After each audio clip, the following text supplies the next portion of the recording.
Hi everyone and welcome. Today I'm going to start a new series, but not just any series, I'm going to start a new all-time favorite. Or at least that's the goal, but I do have a kind of fail-proof plan, so my hopes are pretty high. Now, if you've watched my fall TBR video, you know that in that video I said I was not going to start a new series because I'm smart and starting a new series would be very dumb because I just came out of a reading slump. I have more than 20 unfinished series on my TBR. So in my fall TBR, I carefully crafted a TBR of standalones and continuations of series. However, we're not going to touch those right now. I do still plan to read all of those books by the end of the year, but I've just decided that I don't want to be smart in my reading decisions, I want to have fun, and what I feel like right now is diving into a new big epic fantasy world and falling in love with the characters. So what's a better way to do that than to start a new series, right? Now, I do have a way to maximize my possibilities of finding a new all-time favorite, and for that I have a secret ingredient. It's this little book right here. Now, if you've been on the channel since before April, you recognize this one. If you haven't seen this one because this is another failed project of mine. This is my 2022 reading journal. Now, I haven't updated this one since April, but it holds all of my goals and plans that I had at the beginning of the year. It's a little bit sad, to be honest, because my goals page, it's just one page. At the beginning of the year, I said that I was not going to push myself, so I was just going to have some very easy goals, something that was very easy to achieve. Well, upload at least once a week. I've been gone for months, as you know. More reading and journal sprints, I don't think that I've had one this year. And manage the Stormlight Archive read-along, the read-along that I was hosting, and I DNF'd the second book. So, I mean, there's that.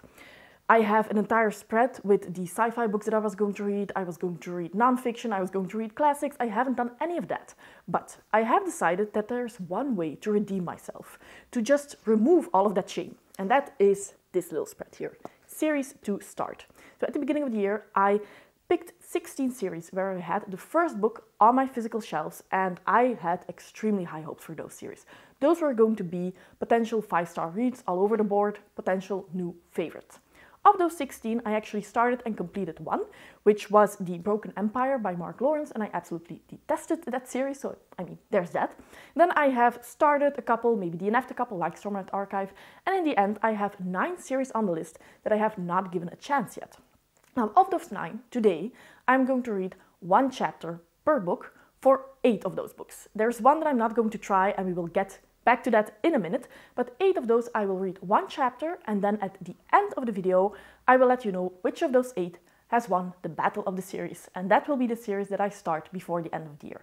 It's the only one that I'm allowed to start because I still need to finish that fall TBR, so I mean, I have very high hopes, and that new series that I am allowed to start, that one little one, better be the best thing that I've ever read. So, the 8 books that I am going to give a try. First of all, we have An Illusion of Thieves by Kate Glass. This is the first one in the Chimera trilogy. It's a trilogy. That's a good thing. It's short, so I think that it won't be too dense, and I know that Chris Booker's Cauldron absolutely loved this series. Now, Chris Booker's Cauldron and me, we often have the same taste, but sometimes I love a series and he doesn't like it. But if he likes a series, chances are pretty high that I will like it. He's more picky than me, I suppose. This is about a world, I think, where magic is no longer allowed, and we follow the courtesan of the Night King, something like that, and then her brother uses magic. And because of this, all of them get expelled. But then, one day, she discovers a plot to kill this Night King. I don't know a lot more than that, but it sounds like this might be a little bit action-packed, which is normally not something that I gravitate towards, but a hidden plot and somebody trying to make sure that it doesn't happen, that's something that I do like. So, and magic being no longer allowed is also a trope that I quite enjoy. Then we have King's Dragon by Kate Elliott. This is the first one in the Crown of Stars series. This is an older series, one that I have wanted to try for a very long time, and this is one that I don't really know, because on the one hand, people have told me that this is very closely connected to A Song of Ice and Fire in a way of that if you like one, you will like the other. But then I see a lot of Wheel of Time fans who also like this series. So it can go either way, I suppose. I almost didn't put this on the list because it's a very long series. I think that 7 books in total, and all of the books are absolutely massive. But when I then removed it from the list, I was sad, and I really wanted to give it a try, so let's just give it a try. And honestly, I don't really know too much about it, but at the very least, it's an epic and big fantasy series. Next up, we have The Black Ghost by Mike Brooks. This is the first one in the God King Chronicles. I know that this is a trilogy. That's a good thing. I will be able to finish this one in at least a suitable amount of time. Let's say within a year I should be able to finish this series. And God King Chronicles. I absolutely love when religion is mixed with the politics, with the fantasy aspect. Absolutely love that. I've also heard that there are different cultures here, and one of them is a Viking-like culture, which is also something that I find quite interesting. So high hopes for this one. This was actually one of the series when I saw that I was not going to complete all 16. This was one that made the cut at that time, so I have high hopes. And then one that I had on my list for a very long time, and it has very mixed reviews, but I have a feeling that I will love it. And that is The Painted Man by Peter V. Brett. This is the first one in a series. I think it's the Demon Cycle. And this one reminds me of Diablo, the video game, which I absolutely love. And even though I don't know if that's true, because of that, I'm so excited to start this series. If I'm not mistaken, in this world, you have monsters who come out at night. And because of this, whenever the sun goes down, you get into your house, you log all the doors, and you just pray that the monsters don't get in. However, for one reason or another, I don't know which one, our main character needs to leave the safety of his home and he needs to go on a quest. And for this, of course, he needs to go out at night. So this one sounds a little bit scary. Maybe that's perfect to pick up in October. I don't know, but at the very least, I want to give it a try. And I think that this one is 4 or 5 books long, and it is already finished. So that's also a plus. Now, the next one is a series that is not finished yet, and I don't know if it's going to happen, but that is the first book is called Sword of Shadows, I think, and the series is called A Cavern of Black Eyes, or the other way around. I don't really know. It's written by J.V. Jones, and I think that the first one came out pre-2000 at the very least, so this was also on my old school books goal, I suppose. I have not read a single old school book, I think, this year, maybe a couple standalones, but I was going to read this series. However, it didn't happen, but lately somebody told me that this is grimdark. So I'm very interested about that. At the very least, you can see that the setting is extremely cold. It seems like there is a lot of snow. And that's something that I find interesting because often a fantasy setting is in the woods. It has more like an autumn feeling to it and not a winter feeling. So that's something that I am intrigued by. And if this is grimdark, and then it would be older grimdark. I think that, like I said, the first book came out pre-2000. That's something that I just want to see what it's about. Unfortunately, I think that the first 4 books are out, but nothing beyond that. However, by the speed that I finish series, the author will probably be quicker than me. And if that's not the case, I also don't really mind having an unfinished series. If those 4 books that are out are absolutely spectacular, then that's fine by me. And then another one, I think that this is a trilogy and it has a companion novel, so actually 4 books if you want to read all of them, and that is The Crystal Cave by Mary Stewart, and this is the first book of the Arthurian saga. I think that this one came out in the 70s, so another old school one that would be perfect for my goal that I set at the beginning of the year.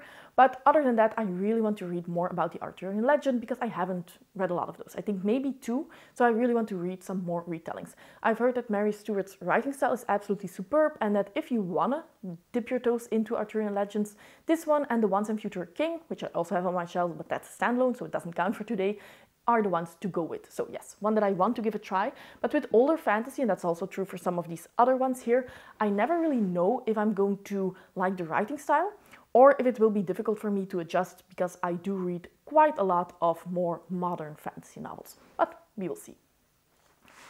Then we have Age of Assassins by R.J. Barker. This is the first one in the Wounded Kingdom trilogy. This is a trilogy about an assassin duo. You have an apprentice and a master, but the master is a woman and the apprentice is a boy. And this is a very interesting dynamic that you don't really see that often. Now, this one has been on my list for 2 years and somehow I just never get to it and I don't know how that happens, but I have the entire trilogy, so that's reason enough just to try it.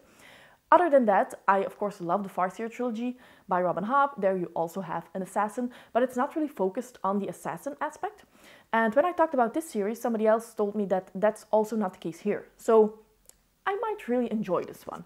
I don't really know what the plot is anymore, but it's about assassins. So I'm guessing that even if it will not be extremely action-packed, there will be some action because it's assassins, right?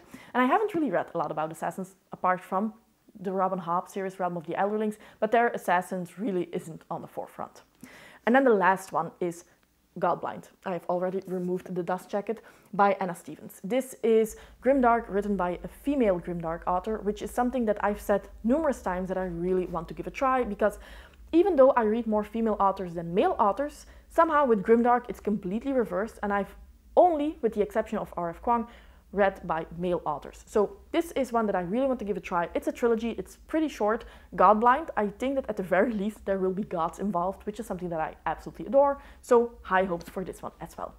Those are the 8 series, or the 8 first books in a series that I am going to try the first chapter of. High hopes, let's see how it goes. One thing that I did not anticipate was how much time it was going to take me to finish the first chapter of 8 fantasy books, 8 adult fantasy books, because as we all know, often they also have a prologue, they have 20,000 names in just the first chapter, so just getting to know everything and reading that first chapter, it took me a lot longer than I was anticipating. And for some of them, of course, I wanted to continue reading, but I was not allowed for this challenge. And then others I just wanted to DNF straight away, so that was an easy choice. So, it's not going to be as easy as I expected. I now have 4 books that I know I'm not going to continue with for now, but then I have 4 series that I was really intrigued by, and now I have to pick one of those 4. But let's start with the ones that I'm not going to continue with. The first one is King's Dragon by Kate Elliott.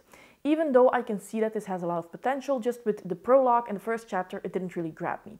In the prologue, we see on Earth, and I think that this is in the medieval time period, we have a prince and a woman. The prince has their child in his hands, and the woman goes through a portal. And she says that her task is completed. And there is also a little bit of mention that she might be immortal.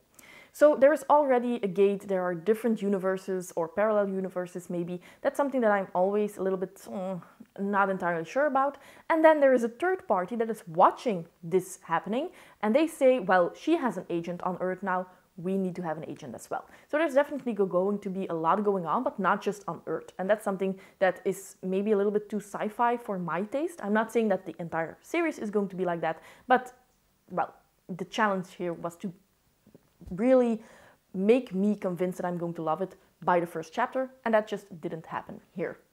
Next up, we have Illusion of Thieves by Kate Glass.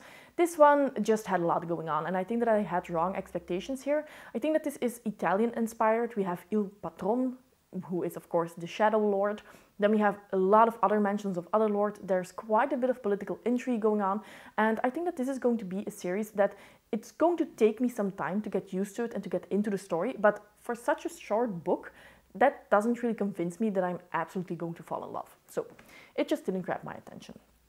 Then we have Age of Assassins. Now this one I really liked actually, because the main character, and we actually follow the boy, so the apprentice, is very funny and he's very witty. So that's something that I liked, but there is a lot of action in the first chapter already. You have him fighting a lot of people, and he actually tells you what the names are of those different moves, and that's something that I absolutely dislike. Maybe it is because in my head I cannot see somebody performing something. So if you explain in detail what somebody is doing and how they are fighting exactly, that's something that immediately makes me lose my attention. So again, this might be one that I really enjoy in time, over maybe in a couple of months, especially because I liked how witty the boy was, but it's one that I don't think will be an all-time favorite, just judged by that first chapter. And then we have Godblind. Now, Godblind, I think, again, this will be one that I might like in time, but it was just extremely fast-paced. I read the first 2 chapters because they are extremely short. They have the name of the POV as the title, and it's maybe 4 pages, if it's that, per chapter, which is just not enough for me to grab my attention and to really convince me that this is going to be something that I love. Also, we are following a slave in the encampment of people who follow the Red Gods, and they are going to start a war against people who follow the Gods of Light. So, of course, yes, it's grimdark, it's something that I normally like to read, but I can already feel that it's going to be the kind of grimdark that is very heavy on the action, which is something that I just don't really gravitate towards. So for that reason, I'm not going to continue with that series for now. But then we have 4 that I really enjoyed and I'm having a hard time picking. First off, we have The Crystal Cave by Mary Stewart. This one we actually follow young Merlin, and he is the bastard son of the princess.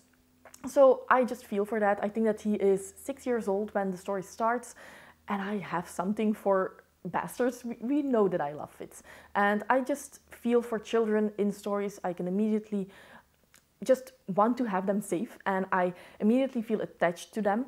And I also felt that there was quite a bit of foreboding for what's to come, and I really want to read an Arthurian legend retelling. So to follow this from the eyes of Merlin is a nice twist, and I do want to read more. Then, Cavern of Black Ice. This one, like I said, It has a prologue and then it has the first chapter, and I really fell in love with both. In the prologue, we see already people torturing a man. So yes, this is definitely grimdark, I suppose.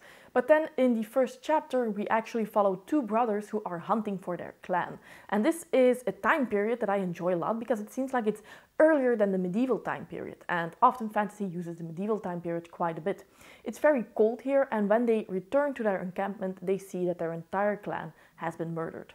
There's also a magic system with one of the brothers, but we don't really know a lot about it yet, but it seems like he can feel animals from a distance, he can feel their heart beating, and this is something that I find quite interesting, and it also reminded me a little bit of Bloodsong by Anthony Ryan, which I absolutely adore, so yes, one that I'm very intrigued by. Then we have the Painted Man. I wanted to say the Warded Man, but I think that it's called the Warded Man in other countries. This one I just really enjoyed because it reminded me of the beginning of Wheel of Time. We also have somebody who comes to a town that is extremely secluded and he's going to sell his wares, and then the town gets attacked. So it's very reminiscent of Wheel of Time, but it has a much darker undertone. This also has a post-apocalyptic setting, which I find quite intriguing, and we are following a young boy here. He is 12, so I'm a little bit on the fence of, am I going to like this? Is this going to be the kitchen boy who turns out to be the hero? Because if that's the case, I'm going to tap out quite quickly. But from what I've read so far, I really enjoy the atmosphere. I'm enjoying the darker tones to it, and I'm enjoying the demons so much. We don't really see a lot of them yet, but to see how the people are trying to protect themselves against the demons, to see what happens when people die when they encounter those demons, but also what happens when they don't die and when they actually survive. Really enjoyed that. And then we have the Black Ghost. So here we actually saw two different POVs. We saw the POV of the sister of this God King, and I found her quite interesting. I also really liked that the God King is 40 years old, so definitely a main character, or one of the main characters that you don't really often see. Often you see people who are in their early 20s maybe, so a 40-year-old God King, that's quite interesting. And the sister, what I liked here is that she seemed to be not the nicest person, and she also was aware of that, but she said, well, I want to be nice, but sometimes I just have so much on my head that I can't be nice, that it's just easier to just snap at people. And I like that because I don't know if she's going to be a villain, but I do think that she has potential. And I really like when the villain thinks that he's actually a good person, because I think that in real life that's also the case quite often. So yes, this is one that I just found quite interesting also because there was a scholar and you have like a little note, and that also reminded me of Bloodsong, where he was talking about the different cultures and how their culture is the best. And that's something that I just really enjoy because I like reading about cultures, and just from that small snippet at the beginning, it seems like the author really thought about that, and like his cultures are extremely realistic. So we have all of those, and I honestly don't really know which one to pick, but I think that the best chance of me absolutely adoring the series, this is difficult. I think that the Black Ghost I'm not going to do, because even though I really enjoyed what I was reading, at the same time I'm not extremely convinced that it's going to be an all-time favorite, because I just haven't read that much that convinced me of it. What I have read was great, but other than that, I can't really say like, oh yes, I need to continue reading. With this one, like I said, even though I like a lot of settings, I don't really know if I will like the 12-year-old protagonist, so there's that. But then we have these two, and this is going to be very difficult. But I think that this one is finished and it's a trilogy. I should go with this one. While this one is 4 books long, it seems like it's maybe a little bit more epic in nature. So I'm going to just rip the band-aid off, and this one is the winner. So The Crystal Cave by Mary Stewart. I'm going to start this one right now, and hopefully, who knows, I will be able to finish it by the end of the month, and then you will hear if this really was an all-time favorite. Fingers crossed for me, please.